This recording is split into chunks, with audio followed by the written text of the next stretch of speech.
హిందువులకి చెప్పండ్రా సొల్లు అంటే చాలా చెప్తారు. కాకినాడలో ఒక తురకవాడి దెబ్బకి నిజం చెప్పాలి అంటే దేవుడు ఉన్నాడో లేడో అనుకునే వాళ్ళు కూడా ఉన్నారు. కానీ ఈ దేశాన్ని తల్లిగా గౌరవించలేము అనుకునే వాళ్ళకి స్పష్టంగా ఒక మాట చెప్తున్నారు. ఇప్పుడు చంద్రబాబు నాయుడు గారు, పవన్ కళ్యాణ్ గారు, లోకేష్ గారు మీ కోర్టులో ఉంది.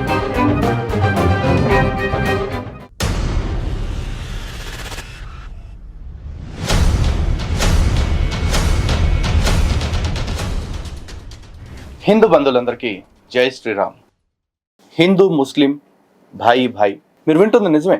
హిందూ ముస్లిం భాయి భాయి ఈ మాట ఒకసారి కాదు 100 సార్లు వింటూ ఉంటాం రోజుకి. ఇదే మాటని ప్రతి అడ్డగాడిద హిందువుల దగ్గరకు వచ్చి చెప్తూ ఉంటారు. అంతేనా? హిందువులకి చెప్పండ్రా సొల్లు అంటే చాలా చెప్తారు. దేశం అంటే మట్టి కాదు, ఈ దేశం అంటే మనుషులోయ్ అంటారు. అలాగే మనం అందరం ముందుగా హిందువులు కాదు, ముస్లింలు కాదు, క్రైస్తవులు కాదు, మనమంతా కూడా భారతీయులం అంటూ మెట్ట వేదాంతాలు, తొక్కలో సొల్లు అన్ని చెప్తూ ఉంటారు. వినటానికి ఏమాత్రం అబ్జెక్షన్ లేదు మనకి. వింటమేనా? నమ్ముతాం, నమ్మటమేనా?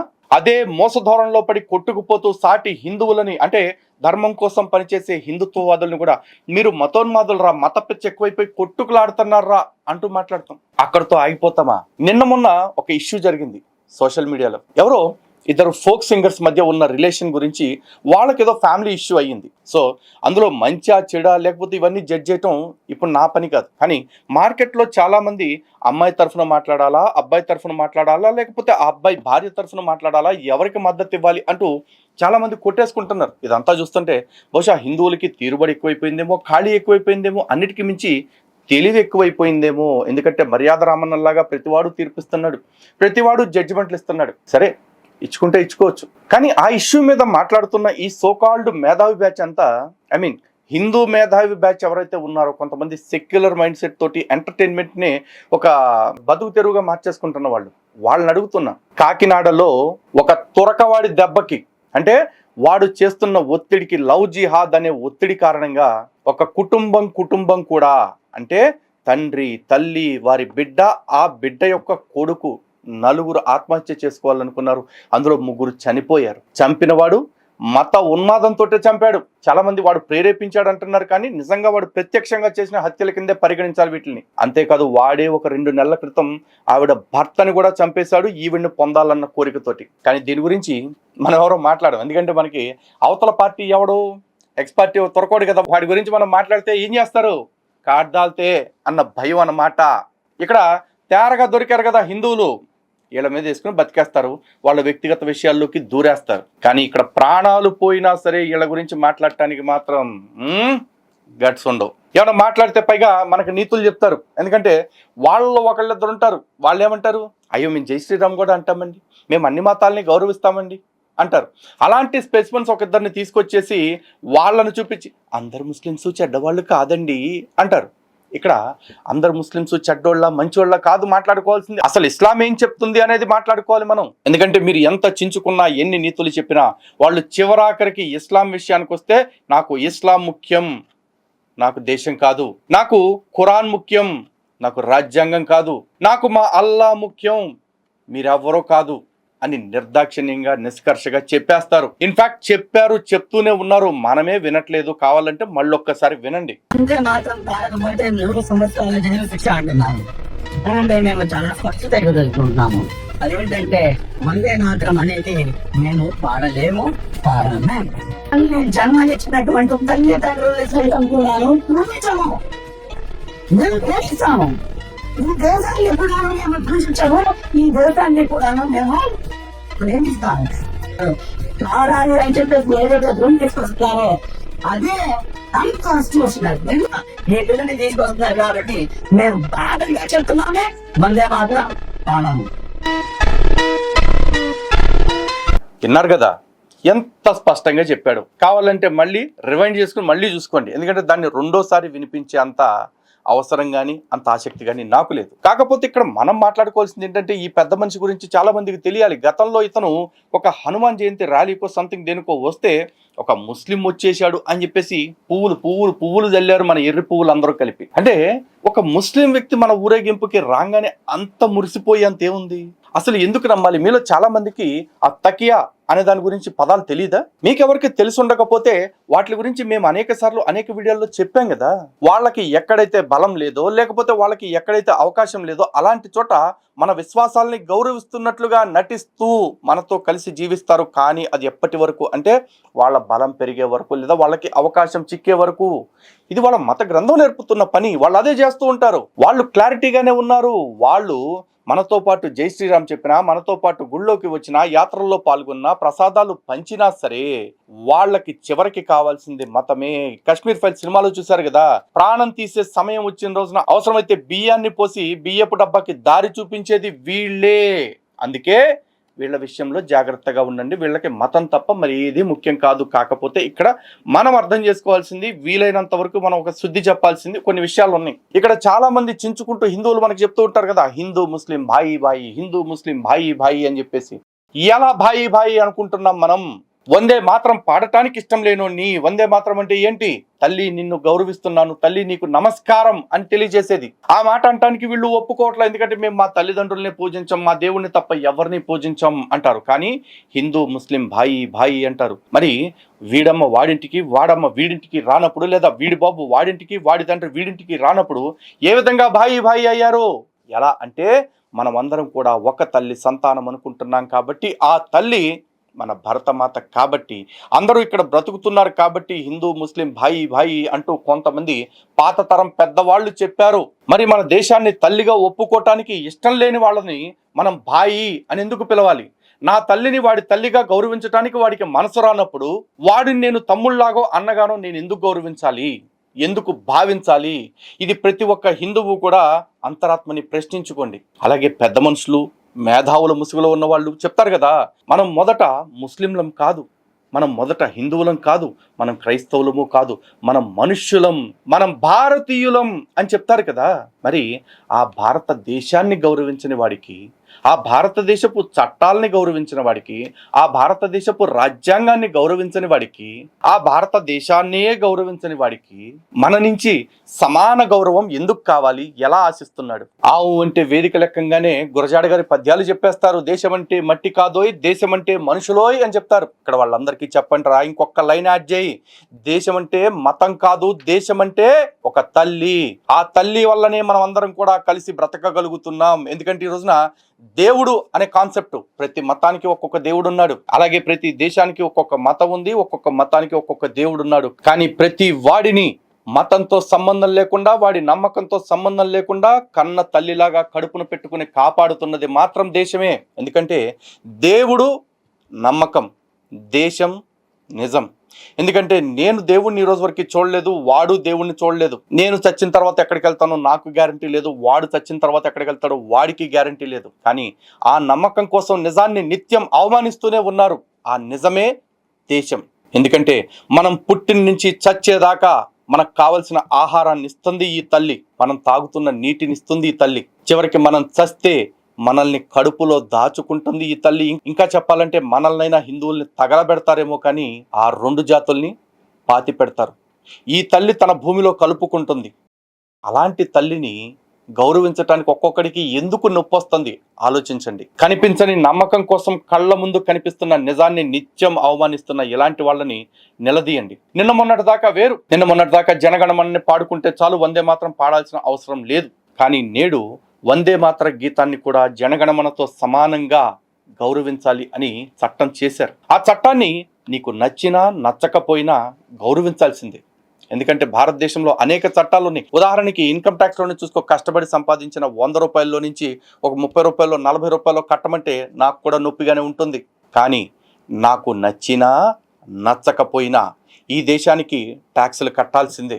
కోర్స్ ట్యాక్సులు కట్టకుండా పంచర్ షాపులు లేకపోతే పూల కొట్లు పళ్ళ కొట్లు పెట్టుకుని బతికే బ్యాచ్లకి ఇది కూడా కష్టంగానే ఉండొచ్చు. కానీ ఇలా లూప్ హోల్స్తో చేసుకుంటూ వెళ్తున్నారు. కానీ నేడు నిస్సిగ్గుగా కొంతమంది ఈ దేశాన్ని గౌరవించాల్సిన దాన్ని కూడా మేము పాటించము అని చెప్పేస్తా ఉన్నారు. మరి మాకు ఇంతకాలం నుంచి నీతులు చెప్తారు కదా, మతం కాదు ముఖ్యం, మనకి రాజ్యాంగం ముఖ్యం అని చెప్పేసి బులుక్కోట్లు వేసుకుని హాఫ్ సూట్లు వేసుకుని వచ్చే బ్యాచ్ ఎక్కడ చచ్చారు మీరంతా? ఇప్పుడు మరి వీళ్ళని క్వశ్చన్ చేయరా? ఏమిరా, దేశాన్ని గౌరవించడానికి దేశాన్ని పూజించడానికి నష్టం ఏంటి నీకు? నిజం చెప్పాలి అంటే దేవుడు ఉన్నాడో లేడో అనుకునే వాళ్ళు కూడా ఉన్నారు, కానీ దేశం ఉందో లేదో అనుకునేవాడు ఒక్కడు కూడా లేడు. కానీ ఉన్న ఆ దేశాన్ని, అన్ని ఇస్తున్న ఈ దేశాన్ని గౌరవించడానికి ఒక్కొక్కడికి ఎందుకు నొప్పి వస్తుంది ఆలోచించండి. అంటే వాళ్ళకి దేశం కంటే మతం ముఖ్యం, మన రాజ్యాంగం కంటే వాళ్ళ మత గ్రంథాలు ముఖ్యమైపోయినాయి. అందుకే వాళ్ళు ఈ దేశంలో ఏ వ్యవస్థని గౌరవించరు. అంతేనా?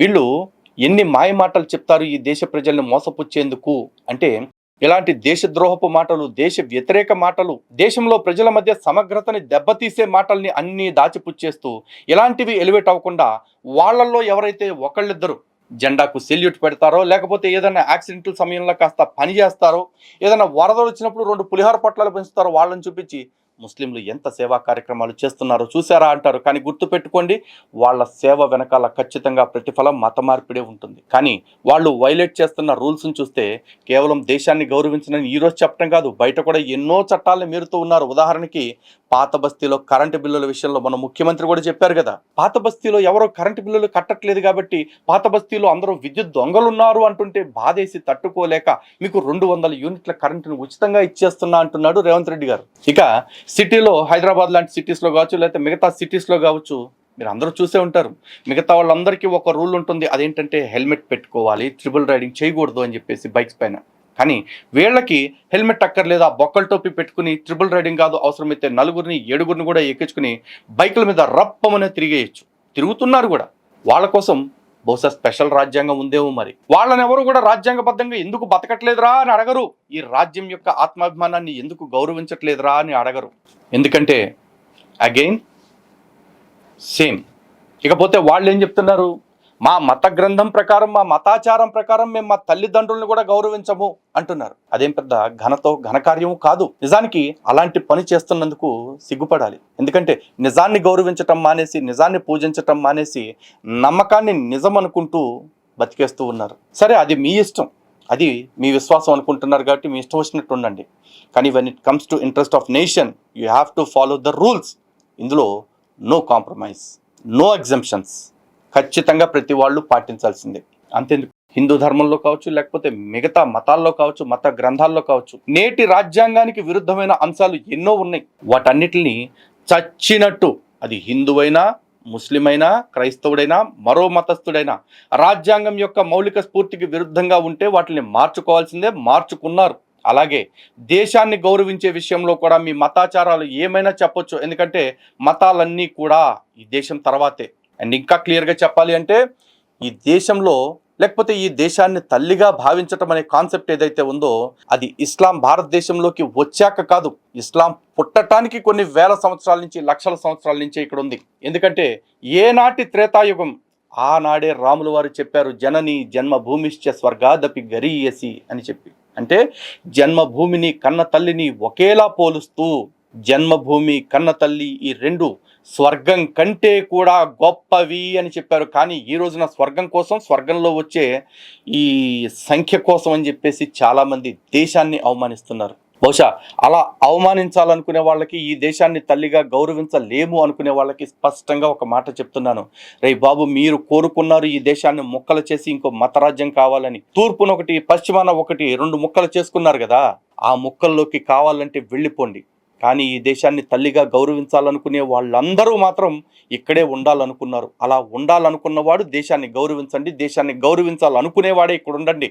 లేదంటే దేశాన్ని తల్లిగా భావించాల్సిన పని లేని దేశానికి, లేదా దేశాన్ని దేవతగా భావించాల్సిన పని లేని దేశానికి, అదే మీరు చేసుకున్న ఆ 2 ముక్కల్లోకి ఎక్కడైనా మీరు వెళ్ళిపోండి. ఈ దేశంలో ఉండాలంటే ఖచ్చితంగా వందే మాత్రం పాడాలంతే. ఇక హిందువుగా మేము మా భారతదేశాన్ని భరత మాత అంటూ తల్లిగా భావిస్తూ ఉన్నామేమో, కానీ మా విశ్వాసంలో యావత్ భూమి అంతా కూడా మాకు తల్లే, మాతా భూమి పుత్రోహం పృథివ్యాహ అని మాకు వేదం చెప్పింది.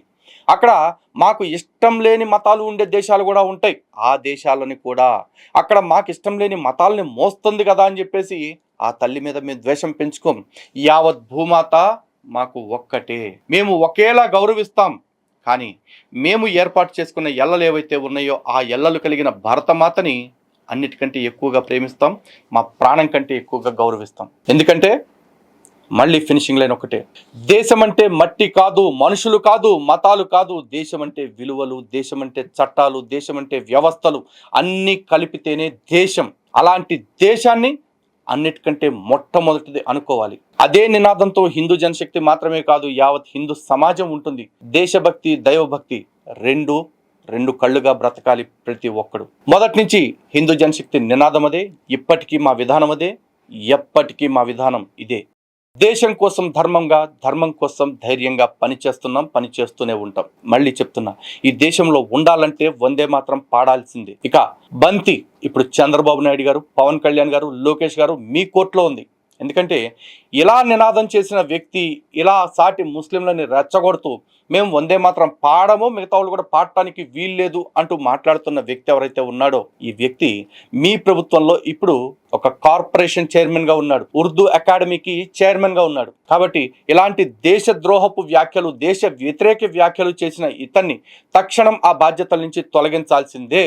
లేని పక్షంలో హిందువులు, మరీ ముఖ్యంగా హిందువులు కాదు, దేశభక్తులు, ఒకవేళ మిగతా మతాల్లో కూడా దేశాన్ని ప్రేమించే వాళ్ళు, పూజించే వాళ్ళు ఉంటే అటువంటి దేశభక్తులందరూ కూడా తమ వేళ్ళెత్తి మిమ్మల్ని ప్రశ్నించే అవకాశం ఉంటుంది. కాబట్టి తక్షణం అతన్ని విధుల నుంచి తొలగించండి. ఆ ప్లేస్లో దేశం పట్ల గౌరవం కలిగిన మరొక ముస్లిం వ్యక్తి మీకు దొరికితే ఆ పోస్టుని రిప్లేస్ చేయండి.